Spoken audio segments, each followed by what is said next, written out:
Enregistre. C'est parti. Alors, on est dans les halachot de Metsia ou Picadon, c'est-à-dire trouvaille et garde. Comme on a dit l'autre fois, que à partir du moment où vous trouvez un objet, s'il est décidé que vous ne pouvez pas le prendre pour vous dans les conditions de, comment on appelle ça, d'abandon de la personne, donc vous le prenez à la maison pour le garder, pour le rendre à la personne, et à ce moment-là vous passez de trouveur au statut de trouveur au statut de gardien gratuit. Donc c'est pour ça que c'est dans les mêmes halachot, Metsia ou Picadon, celui qui trouve et celui qui garde. Donc maintenant, on a dit que celui qui perd un objet, qu'est-ce qui fait que l'objet est à vous ou pas? L'objet est à vous si la personne elle a renoncé à l'objet. Elle a renoncé, c'est-à-dire elle n'espère pas le retrouver. Ça s'appelle Yush. Elle a désespéré de trouver l'objet. D'accord? Mais c'est pas parce qu'elle a fait Yush, il faut que ce soit un Yush Gamour pour que ce soit à vous. Un Yush total, c'est-à-dire qu'elle n'a plus aucun espoir de retrouver. Si elle s'inquiète seulement, ça ne s'appelle pas Yush Gamour, et dans ce cas-là, vous n'avez pas le droit d'en profiter tant qu'on n'est pas arrivé à Yush Gamour, à abandon total. Donc quand il y a Yush Gamour, quand il y a désespoir total, l'objet n'appartient à personne, donc vous pouvez le prendre. D'accord? Donc si vous êtes... donc on a vu déjà les cas qui se présentent. Quand ça se passe dans un domaine public, c'est un endroit où il y a du passage. Il y a beaucoup de passages, alors, comme il y a beaucoup de passages, la personne suppose qu'elle ne va pas retrouver l'objet. D'accord? Est-ce que je peux demander quelque chose? Quand j'étais dans le bus... Attendez, je ne peux pas rentrer dans les questions, dans les détails. Il faut écouter d'abord les principes. Quand vous oubliez quelque chose dans un domaine public, c'est pas un domaine du Shabbat, domaine public, d'après le Shabbat. Domaine public, c'est un domaine où il y a des gens qui passent, beaucoup de gens qui passent. Alors on fait une différence, par exemple, si c'est une bête à Knesset, par exemple. Une bête à Knesset, ça s'appelle un domaine public, parce qu'il y a plein de gens qui passent. Ou un bureau. Un bureau, il y a des tas de gens qui défilent, ça s'appelle le domaine public. Ou une salle de fête, de spectacle ou de fête, il y a des tas de gens qui passent, donc ça s'appelle tous ces endroits-là domaine public. Il n'y a pas besoin que ce soit un endroit ouvert, même un endroit fermé, ça s'appelle domaine public. D'accord? Alors, si c'est un endroit public, a priori, donc il y a deux possibilités. Soit l'objet a été perdu, soit il a été oublié. Il y a une différence entre perdu et oublié. D'accord? Si vous avez laissé votre sac accroché à une chaise dans une salle, ça ne s'appelle pas perdu, ça s'appelle oublié. D'accord?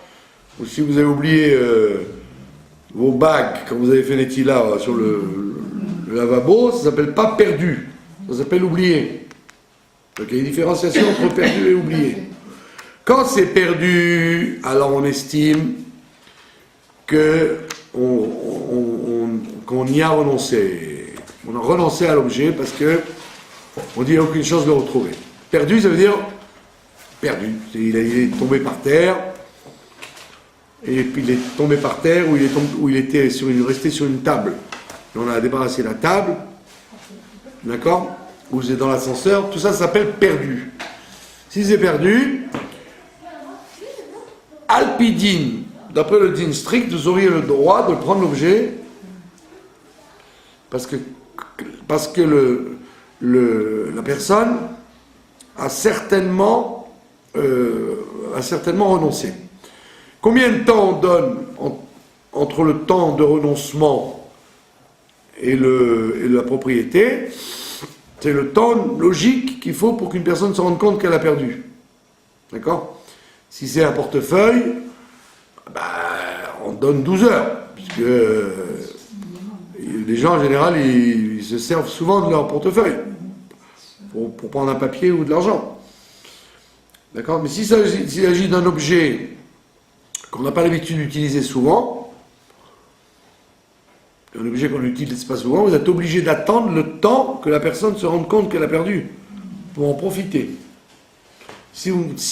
Tant qu'elle ne s'est pas rendue compte qu'elle a perdu, vous n'avez pas le droit d'en profiter. Puisque c'est le renoncement qui fait que c'est à vous.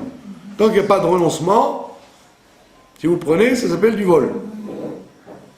D'accord? Donc tout dépend des objets.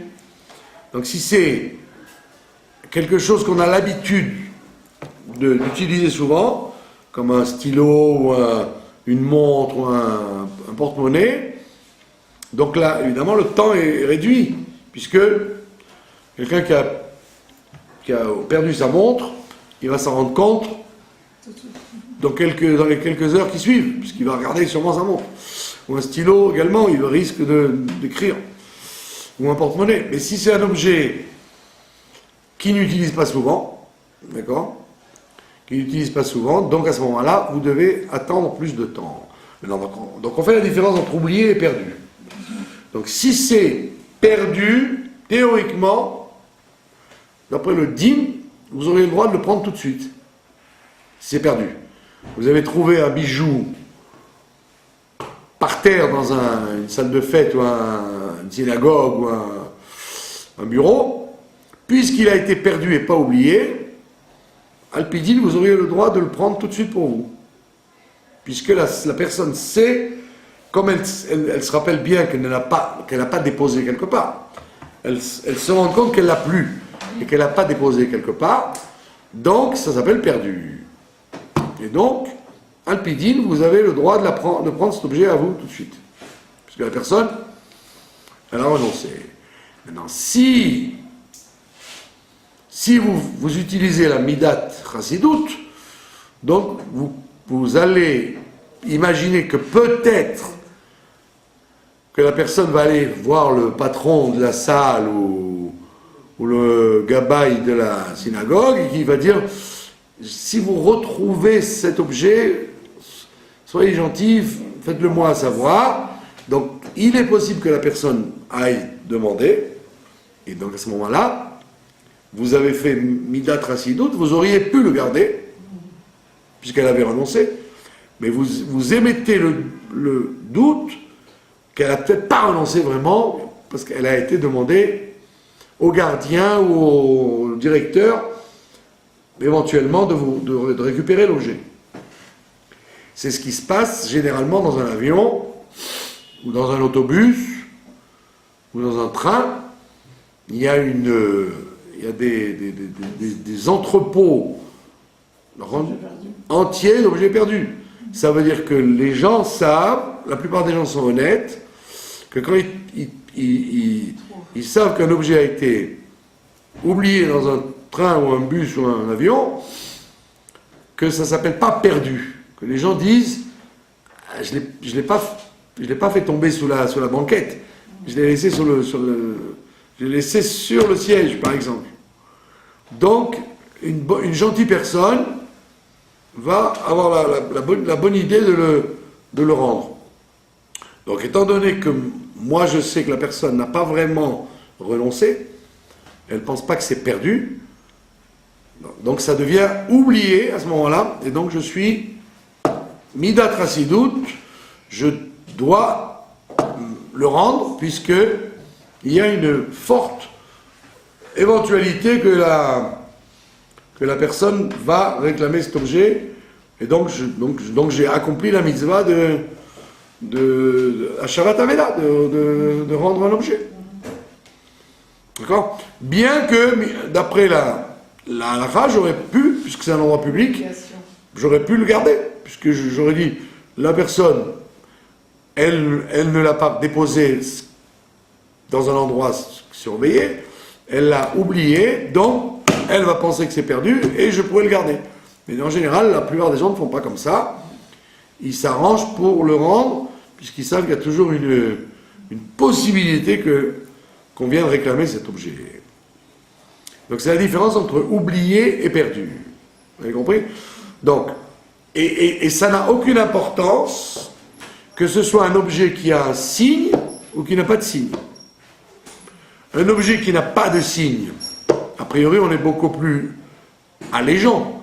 S'il n'y a pas de signe, c'est probablement plus sûr que le propriétaire va renoncer, puisqu'il n'y a pas de signe. D'accord? Si vous perdez un objet qui n'a aucun signe, comme de l'argent par exemple, à l'époque du Shulchan Aruch, d'Agmara, du Shulchan Aruch, il n'y a pas si longtemps que ça, les pièces, l'argent avait un signe. D'accord? On pouvait reconnaître un signe. Par exemple, vous aviez un louis d'or, alors vous saviez s'il est usé un peu, ou s'il est fendu quelque part. Donc il y avait un signe. D'accord? Parce que les monnaies en métal, on les reconnaissait bien, donc vous pouviez dire, j'ai perdu un louis d'or, et la preuve c'est que le nez de Louis XIV est usé. Parce que vous reconnaissiez la pièce. Mais aujourd'hui, comme l'argent n'est pas de l'argent, l'argent c'est de la ferraille, ou c'est des morceaux de papier, c'est des billets, donc aujourd'hui ça ne s'appelle plus un signe. C'est pratiquement impossible que quelqu'un qui a perdu un billet de 100 shekels ait marqué le numéro dessus. Les gens ils n'ont pas l'habitude de marquer les numéros des billets quand ils se promènent, quand ils vont faire leurs courses. Donc il n'y a plus de signe. Donc Alpidine, si vous trouviez dans un endroit un billet d'argent ou une pièce d'argent, c'est probablement que la personne n'a aucun espoir de le retrouver. Ça c'est Alpidine.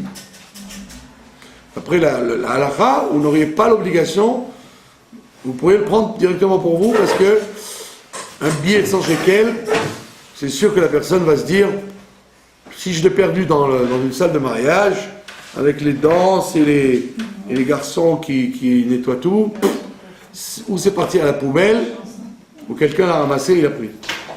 Donc bien que, effectivement, d'après la halakha stricte, vous auriez pu prendre l'argent pour vous, puisqu'il n'y a pas de signe.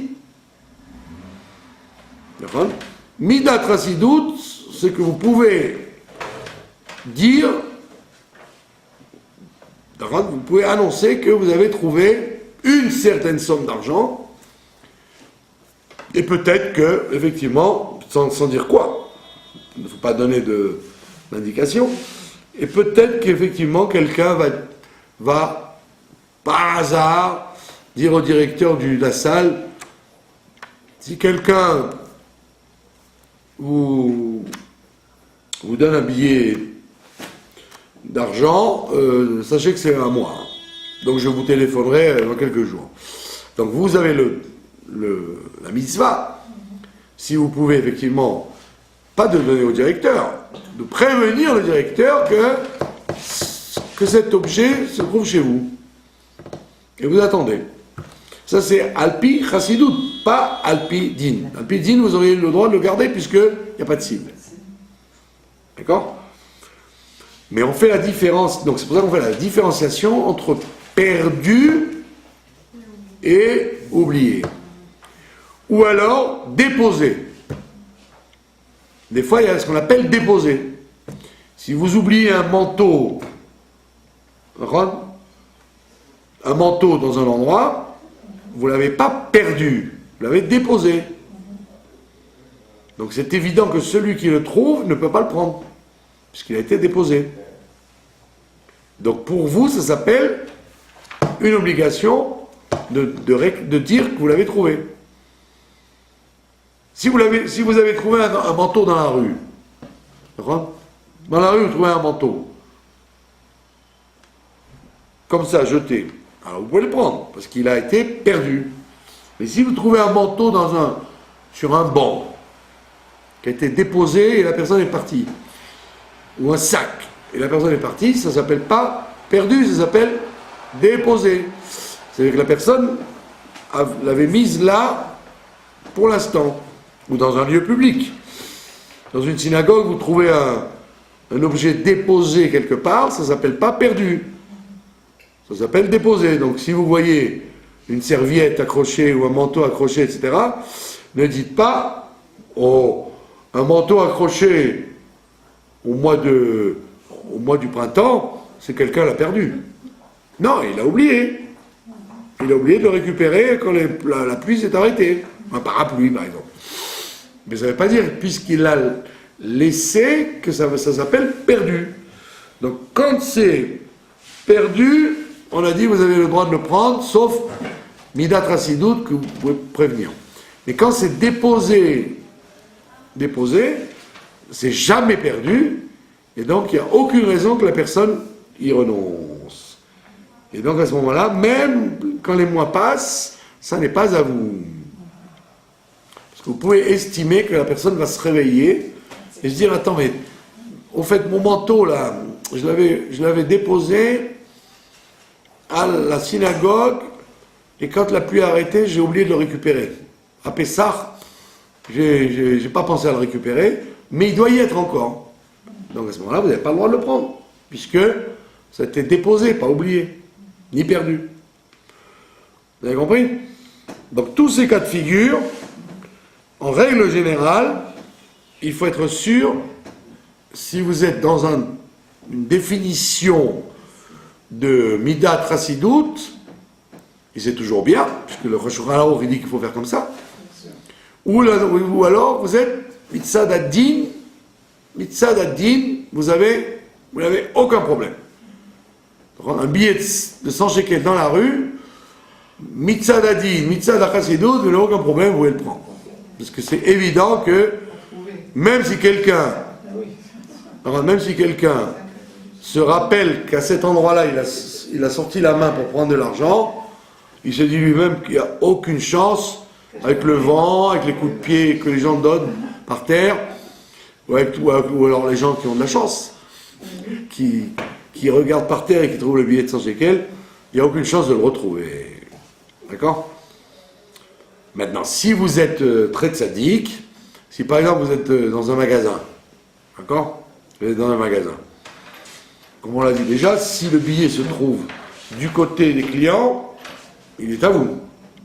S'il est du côté du vendeur, il est à lui. D'accord? Donc vous aurez pu dire la même chose. Quelle est la probabilité qu'un billet qui aurait été perdu dans le magasin du côté des clients s'y trouve encore? D'accord? Donc si vous êtes chassid, vous prenez le billet et vous mettez un petit mot. Où vous dites au vendeur, quelqu'un a perdu quelque chose, qui me téléphone.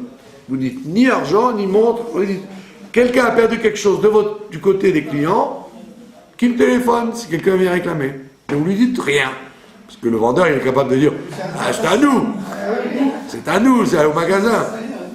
D'accord? Donc vous lui dites, ça c'est Midat Rassidout, mais en réalité, vous n'auriez pas été obligé. Parce que c'est du côté où tout le monde passe. Et donc c'est sûr qu'il y a eu un coup de pied ou quelqu'un qui l'a ramassé.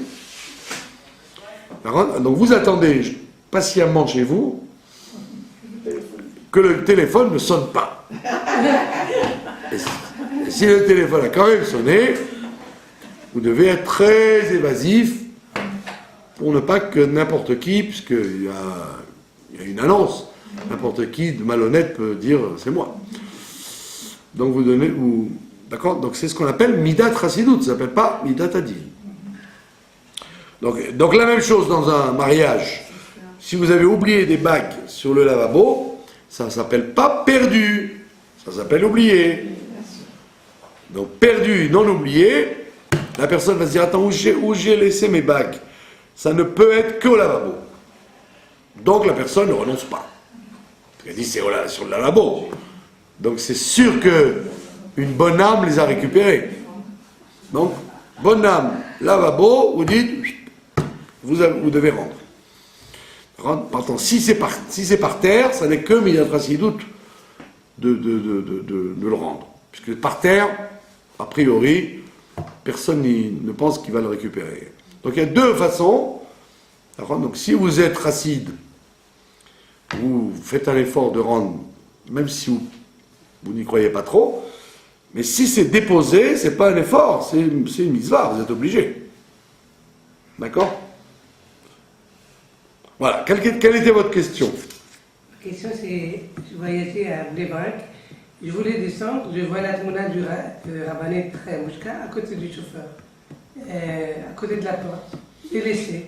Alors j'ai dit, est-ce que, vous savez, je dis au chauffeur, vous savez, qu'est-ce que c'est cette photo? Il a dit non. Je sais la femme du rabbin de Lubavitch. Est-ce que je peux la prendre? Il a dit non, je n'ai pas le droit de vous la donner. Peut-être quelqu'un vient la chercher. Est-ce que moi j'ai le droit d'y aller à Vidot Eget? Ça fait 10 jours plus que ça. Est-ce que j'ai le droit d'aller à Eget et de dire si le chauffeur vous a déposé une photo d'une dame? Parce que le chauffeur ne sait même pas qui c'est. J'étais étonnée parce que c'était la grala de Tête Kislev, ils ont donné ça comme un grala. Et moi, je descends du but, je le trouve délaissé à côté, pas à côté de la porte, à côté du chauffeur à droite. Ouais, la personne a oublié. Mais on ne peut pas l'oublier parce que c'était pas dans une chaise. Elle a oublié, elle a mis là, puis elle a oublié, ou alors peut-être elle a voulu l'offrir à l'autobus. Non, mais elle était à côté du chauffeur, mais lui, il ne sait même pas ce que c'était. Alors, est-ce que je dois aller à Gued et demander si quelqu'un vous a déposé une photo quelconque? Il ne sait pas, le chauffeur même pas, il savait qu'est-ce que c'est cette photo. Il a dit, moi, je peux la délaisser à Vidot et Gued. Vous pouvez aller dans quelques... Voilà, il faut attendre le temps. Voilà. En général, c'est plusieurs mois. Un mois? Ouais. Il y a un jour, j'ai trouvé ça chez quel à côté de David K. Ben c'est à moi. À côté de David K, ça peut être qu'à moi les 100 shekels. Oui, alors un monsieur de loin me dit que c'est à moi. Ah. Il n'importe quoi. Ben Il n'a pas répondu. Ben bien sûr.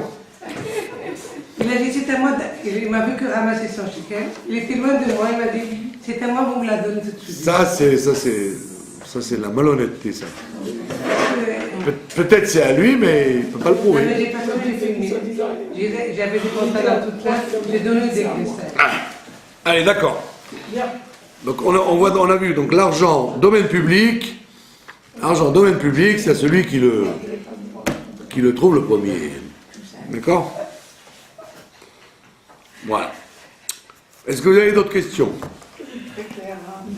C'est ce qu'on appelle. Donc on a dit quand vous avez fait la récupération de l'objet, donc maintenant vous emmenez cet objet chez vous et automatiquement vous devenez gardien gratuit, et donc vous rentrez dans une autre définition. Gardien gratuit, ça veut dire que vous n'avez pas le droit d'utiliser cet objet sauf si c'est pour le conserver, le protéger. D'accord? Si c'est un billet de 100 shekels, c'est évident que vous pouvez le garder dans la poche et tourner avec, parce que la personne ne veut pas ce billet de 100 shekels qu'elle a perdu. Elle veut la valeur de 100 shekels. Donc on ne parle pas de ça, on parle d'un objet particulier. Vous n'avez le droit de vous en servir que si vous le protégez par ça, mais pas vous en servir en disant puisque je suis gentil, je le garde, j'ai le droit de m'en servir. Pourquoi? Parce que, comme on l'a dit tout à l'heure, la propriété, le fait que la personne soit désolée et renoncée, ça ne vous confère pas la propriété tant que c'est pas un yush gamour, tant que c'est pas sûr et certain que la personne l'a oublié complètement et qu'à ce moment-là ça vous appartient. Ça vous appartient un peu mais pas totalement. Et donc vous êtes gardien, vous n'êtes pas propriétaire. Donc si vous avez trouvé un objet, interdiction de vous en servir, sauf si vous le protégez, vous le préservez en l'utilisant. Ou alors, comme quelqu'un m'a dit, si vous trouvez un téléphone portable, vous appuyez dessus pour récupérer par exemple, le numéro de la personne. Mais vous n'avez pas le droit de vous en servir pour vos communications personnelles. Donc vous devenez un gardien gratuit. Et donc vous avez tous les cas de force majeure qui vous tombent sur la tête si ça arrive. S'il y a un vol, etc., si vous l'avez mal gardé, etc., ben vous êtes responsable. Ma fille, elle a trouvé une gourmette en or chez moi, dans l'entrée. Elle m'a dit, ça doit appartenir au moins, sûrement quelqu'un qui habite ici, parce qu'il y a du va-et-vient, il y a des bureaux. Et elle m'a dit, écoute maman, moi je vais mettre une annonce, on va la scotcher dans l'entrée. Voilà, on a trouvé une gourmette, à qui elle est, elle téléphone tel numéro. Et après, on a demandé, dites-nous comment elle est, quelle couleur, c'est de l'or blanc ou de l'or jaune, et tout ça. Mais en fin de compte, c'était la voisine du dessus qui l'a perdu. Et elle est venue Bravo. remercier. Et comme une clé, c'est pareil, la clé, 3 fois j'ai trouvé les clés dans la serrure. Et les gens sont partis travailler. Je prends la clé, Ça arrive souvent. Et vous aurez pu... je mets un papier. Que la clé est chez vous. Votre clé, elle est chez telle personne. Bravo. Ils sont Ça, c'est une grande mitzvah, parce que les voleurs auraient profité de la clé pour entrer. Voilà. Voilà. Donc je vous félicite de votre mitzvah. Et que tout le monde soit comme vous, parce que beaucoup de voleurs profitent de cette... Ils font des maisons comme ça, ou des gens qui oublient les clés, c'est facile. Bon, on est parachat Vayechi maintenant. Après les trouvailles, cette semaine on va terminer le livre de Bereshit. D'accord? Et une petite nekuda qui est intéressante, c'est que si vous avez vérifié, et vous l'avez sûrement vérifié, tous les livres de la Torah, les 5 livres de la Torah, ils terminent toujours en beauté. D'accord? Le livre de Shemot, il dit voici les mitzvot. Le livre de Vaïkra, voici les mitzvot. Le livre de Bamidbar, voici les voyages qu'on traversait dans le désert. D'accord? Le livre de Dvarim, il termine et voici la bracha que Moshe a donnée. Tout se termine en beauté. Il y en a un qui termine en queue de poisson, c'est ce Bereshit. Plus qu'en queue de poisson. Il termine en truc pas sympathique du tout. Il termine avec l'enterrement de Yosef. Et il a écrit, il dit, qu'est-ce qu'il a écrit? Yosef est mort à l'âge de 110 ans. Ils l'ont embaumé. D'accord?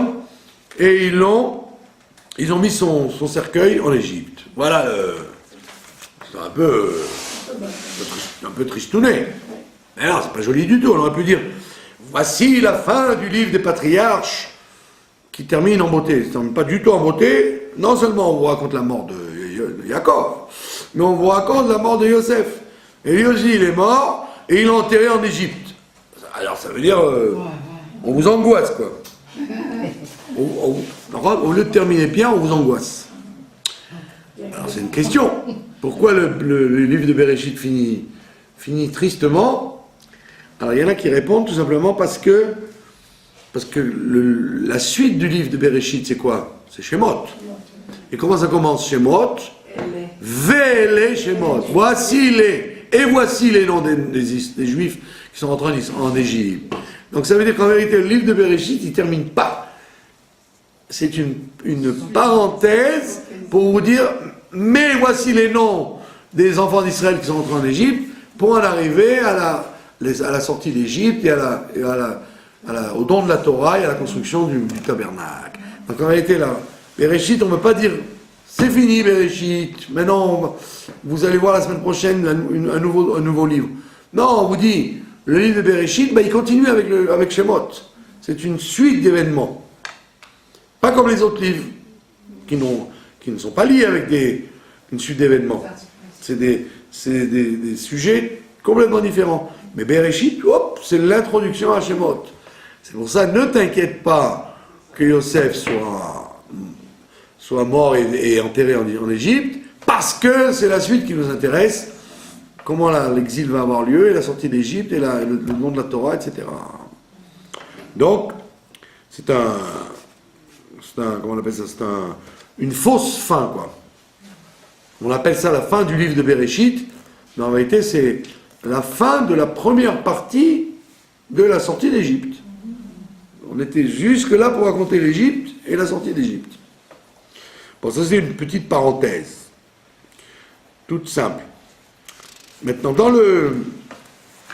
dans la paracha elle-même, l'essentiel de la paracha, c'est nous raconter les brachot, les bénédictions que Yaakov fait à ses enfants. Il prend tous ses enfants et il les bénit. D'accord ? En les bénissant, en même temps, il leur donne leur vocation. Qu'est-ce qu'ils vont être dans l'histoire ? Chaque tribu, qu'est-ce qu'elle va être ? Quel est son rôle et sa vocation ? Et donc c'est très, comment on dit, prophétique de la part de Jacob, parce qu'il voit dans chaque enfant qu'est-ce qu'il va devenir et qu'est-ce qu'il est appelé à apporter. Et donc, il y a quand vous lisez les différentes définitions des fils, vous auriez tendance, chacun aurait tendance à dire: ah, moi j'aurais bien aimé être comme Yehuda, moi j'aurais bien aimé être Ron. Quelqu'un il va dire: ah, moi j'aurais bien aimé être comme Zevulun, un homme d'affaires, un businessman. Ron. Zevulun, l'ancêtre des Tunisiens, Ron. Zébulon. C'est ça les Tunisiens, parce qu'ils ont inventé le thon. Ron. Le thon, ils habitent au bord, ils adorent la mer. Ils ont découvert le thon, le bord de la mer, et les seules familles juives qui s'appellent Zébulon, c'est les Tunisiens. Pas Zébulon chez les autres. Donc probablement ils viennent de là-bas, les Tunisiens. Donc le gars il va dire: aïe aïe aïe aïe aïe, j'aurais bien aimé être Zébulon parce que au lieu d'être, je sais pas, je gagne pas d'argent, je sais pas faire du business. Si j'avais été Zébulon, j'aurais été un homme d'affaires. L'autre il dit plus rare. Il va dire: ah, moi j'aimerais bien être Issachar dans la Torah. L'autre il dit: moi je voudrais être Yehuda, j'aimerais être un roi, d'un lion, un guide. Parce qu'on voit bien que c'est le patron des tribus, Yehuda. Et Jacob lui dit: tu seras le roi. Tu seras fait pour être roi. Donc c'est un peu comme dans le zodiaque.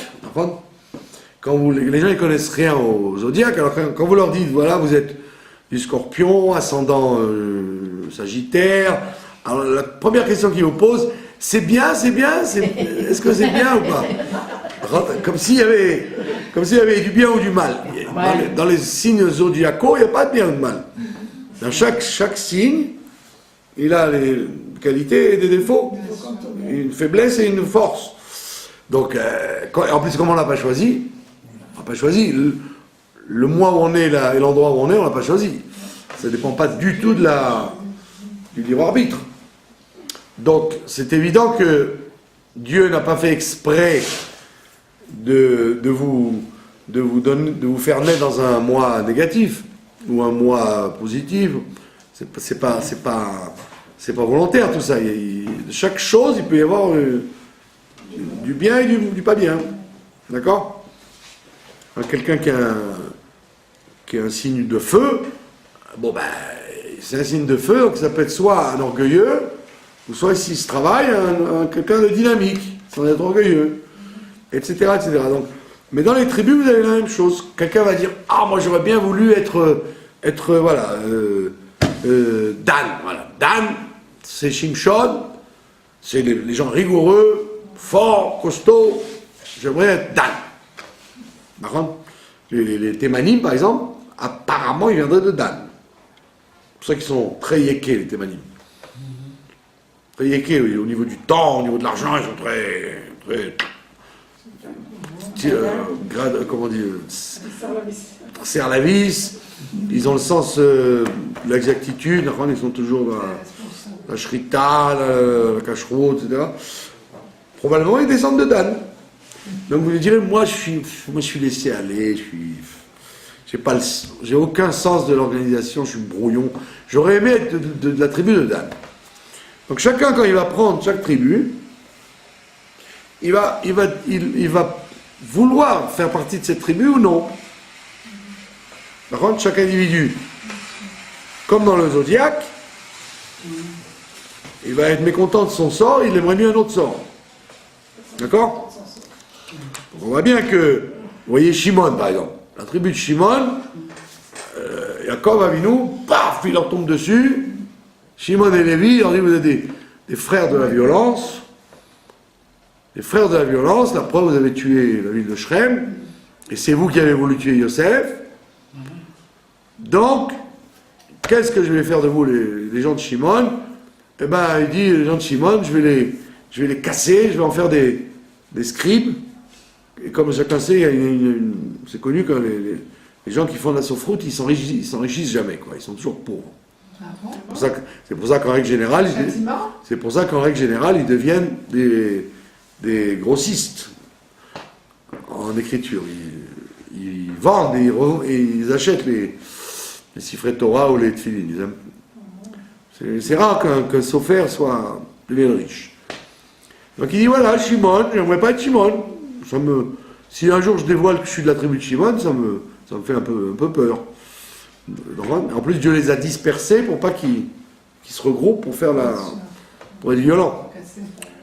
Et il dit mais Lévi, par contre, non, lui on l'a rendu schnorrer, quoi. Il va chercher les Trumot et les Masrot. Donc c'est honorable. Il se présente. Je suis M. Cohen, je suis Lévi. Ah, oui, d'accord, voilà, je vous donne les mitzvot qui vous sont dus. C'est plus honorable.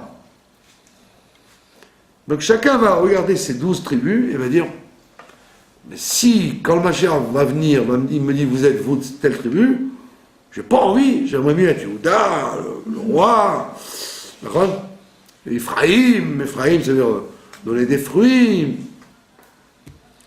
Et donc, pour enlever ce problème-là, cette volonté de dire j'aimerais mieux être de cette tribu-là que d'une autre tribu, une fois qu'il a fini de bénir ses enfants, Yaakov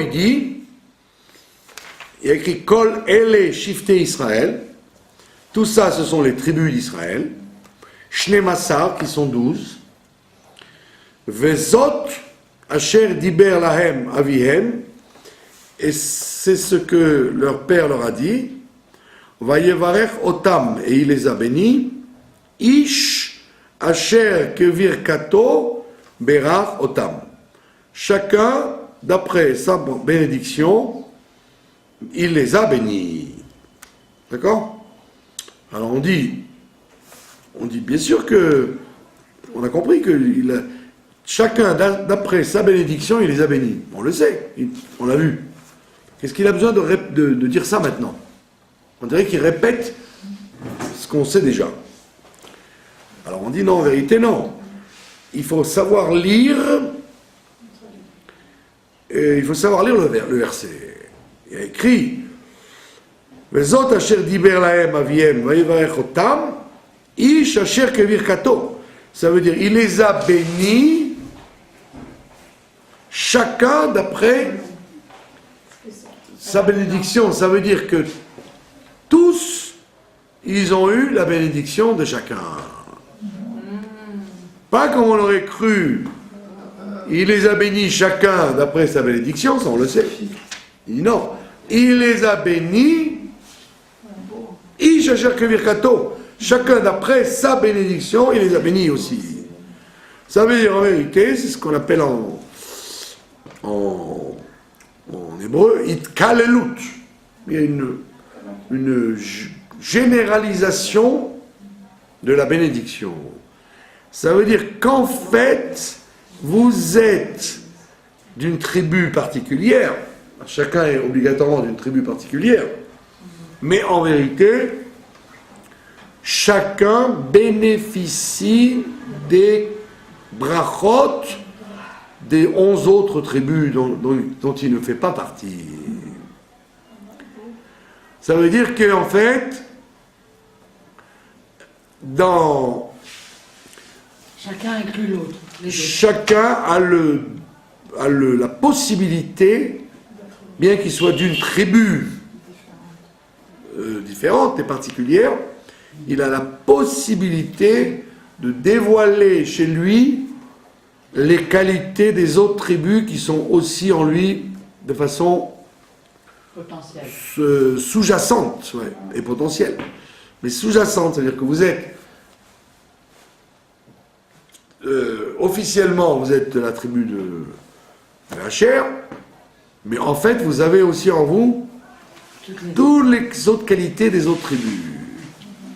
Et donc, en tant que Hacher, vous allez dévoiler, en étant Hacher, en étant ce que vous êtes, vous allez dévoiler le potentiel et les caractéristiques des autres. C'est ce qu'on voit d'ailleurs dans l'astrologie. Dans l'astrologie, on vous dit la même chose. C'est pas parce que, au niveau des chiffres, la plupart des êtres humains, ils correspondent à des définitions astrologiques, qu'on le veuille ou non. Si vous êtes du bélier, du scorpion, du gémeaux, ben vous allez, en règle générale, quand on vous voit, on va dire, on voit bien que vous êtes un gémeaux ou un scorpion. Parce que c'est votre théva, c'est votre nature. Mais rien ne vous oblige à vous confiner, à vous réserver à ce que votre teva vous a donné, que la nature vous a donné. Vous pouvez dépasser, en fonction de ce que vous voulez, évidemment. Ça veut dire que, moi j'ai connu des gens, par exemple, qui étaient des enfants gâtés. Donc qu'est-ce qu'ils faisaient? Ils étudiaient, ils s'amusaient, ils faisaient du sport, de la musique, etc. Et puis un jour, ils ont eu besoin de gagner de l'argent parce qu'ils étaient la roue à tourner, comme on dit. Et ils sont devenus des gens très forts en affaires. Donc vous auriez dit, ils ont donc transformé par la force de la vie, par la force des choses, ils ont transformé, ils ont dévoilé une capacité qu'ils avaient. Et s'il n'y avait pas eu le retour de situation de la vie, ils n'auraient jamais dévoilé leur caractère d'être des hommes d'affaires.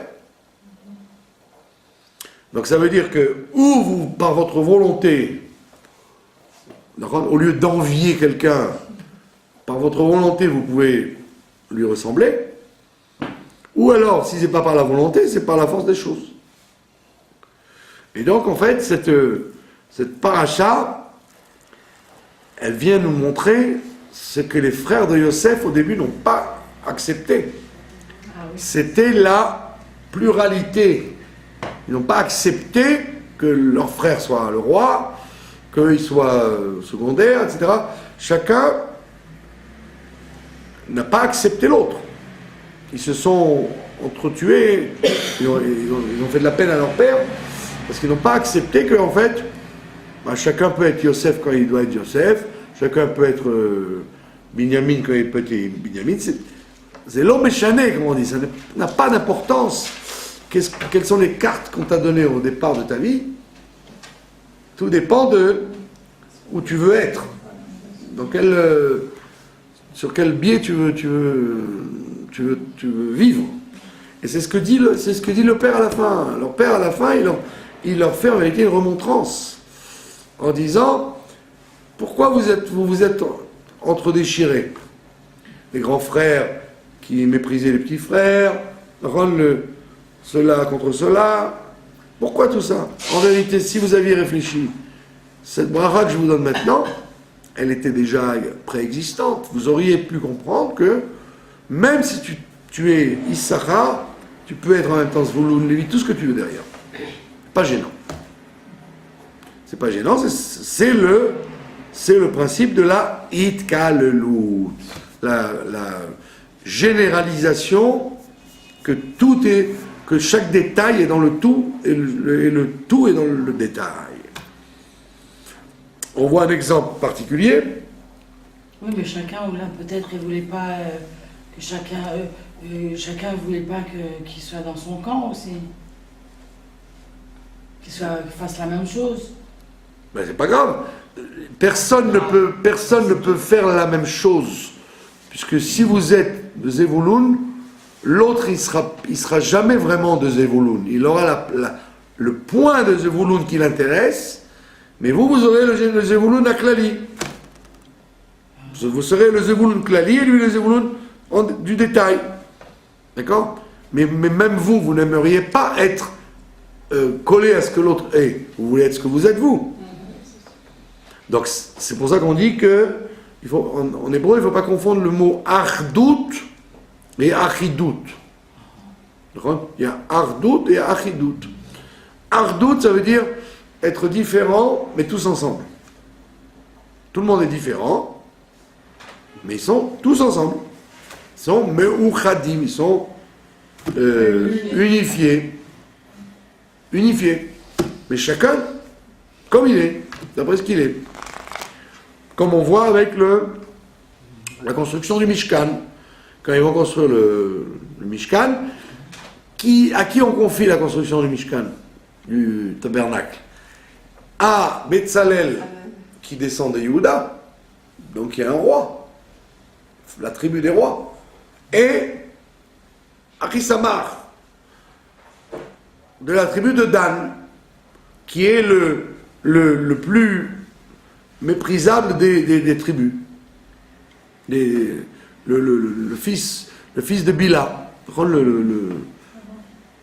Il n'est même pas considéré comme il est considéré comme une tribu médiocre.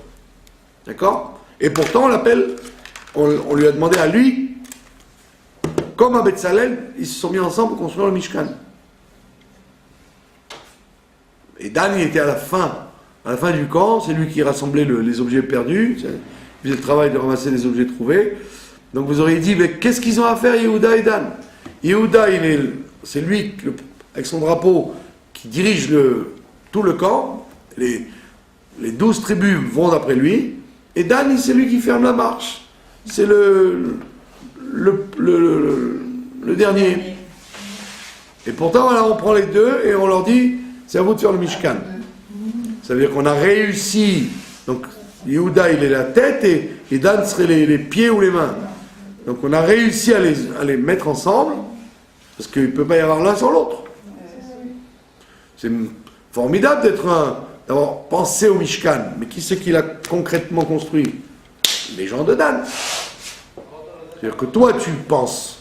L'idée, elle est magnifique, tu l'as bien pensé. Maintenant, pour la réaliser, le contremaître pour faire ça, c'était le responsable de Dan. Donc on voit bien qu'il y a Ardout, il y a unification des forces, mais il n'y a pas Achidout, il n'y a pas uniformité. Il ne faut pas confondre unifié et uniformisé. Unifié, ça veut dire les gens comme ils sont, je les prends, et je les mets et je les fais travailler ensemble. On les fait travailler ensemble dans ce qu'ils sont capables de faire.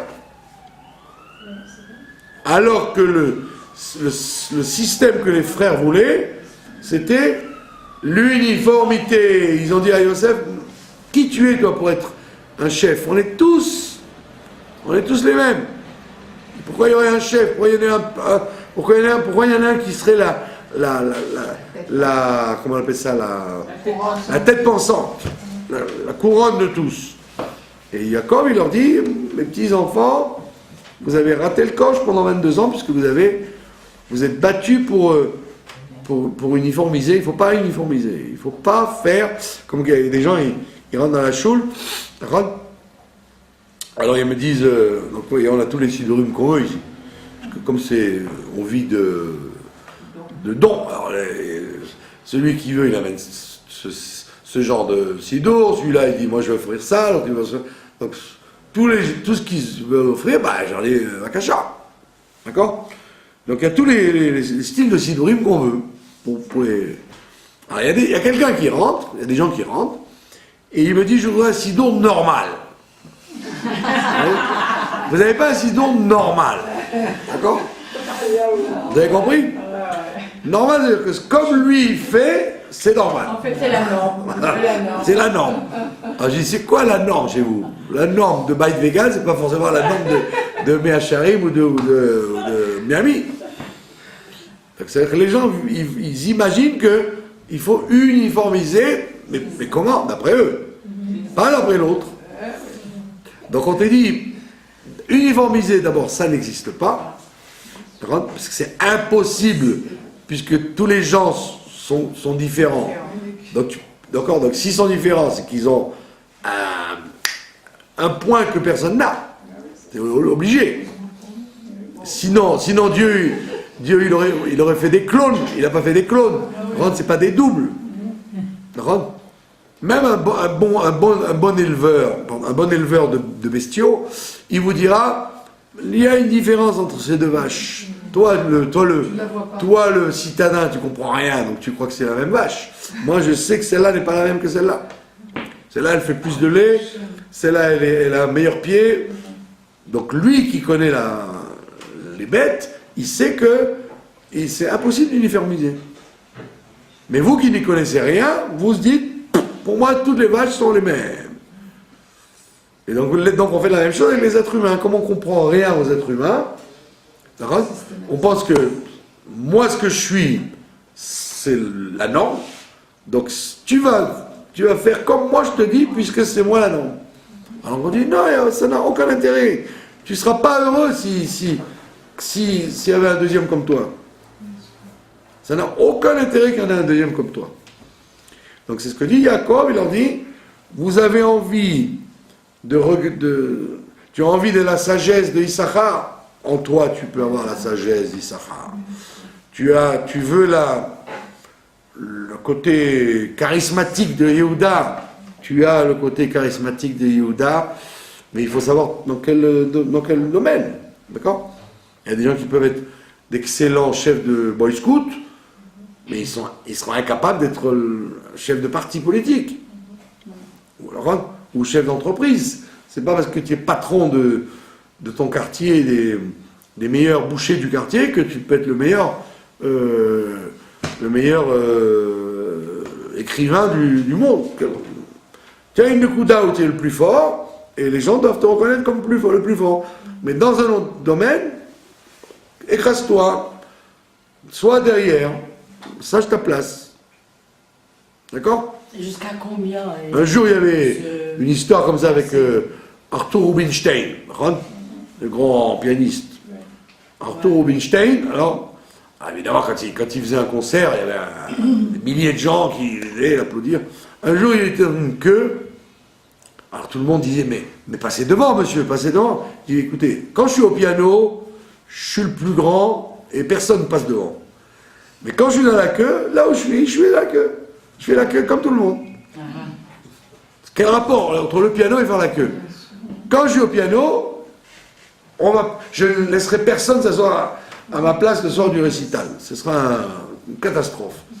Mais quand je fais la queue pour acheter une machine à laver, je suis à la queue, je ne suis pas mieux qu'un autre. Donc en vérité, Yaakov Avinu leur a dit, vous êtes extraordinaire. Chaque tribu, elle est extraordinaire et irremplaçable.